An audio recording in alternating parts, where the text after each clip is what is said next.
চার ক্রমের মাজিক বর্গ সংখ্যা কিভাবে নির্ণয় করতে হয়? দেখো এখানে চারটা ক্রম আছে। দেখো 1 2 3 4, এদিকে সারি তিনটা, কলম, আর সারি হলো কলম চারটা, সারি চারটা, 1 2 3 4।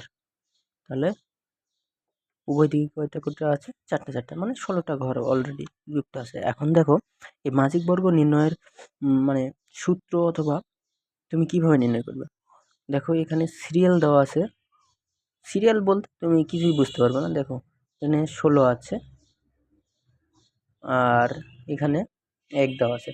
আর তুমি যদি এদিক থেকে লেখো তাহলে তুমি যদি এদিক থেকে সমাধান করো, দেখো 16 এই কর্নারে 16, এই কর্নারে মানে এই শুরুতে 16 দেওয়া আছে আর এই শুরুতে এই শেষে 1 দেওয়া আছে। তাহলে তুমি যদি এদিক থেকে ধরো তাহলে এটি হবে 2, এটি 3, এটি এইভাবে হবে, মানে উল্টা দিকে।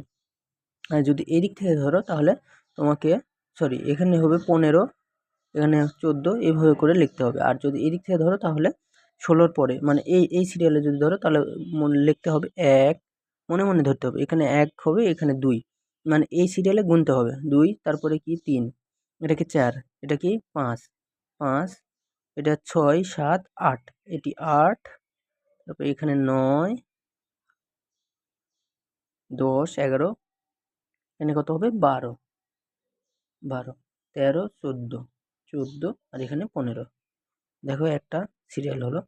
সিরিয়াল বলতে দেখো যে এখানে 1 আছে, তার মানে তার পরের সংখ্যা হবে সর্বোচ্চ কম।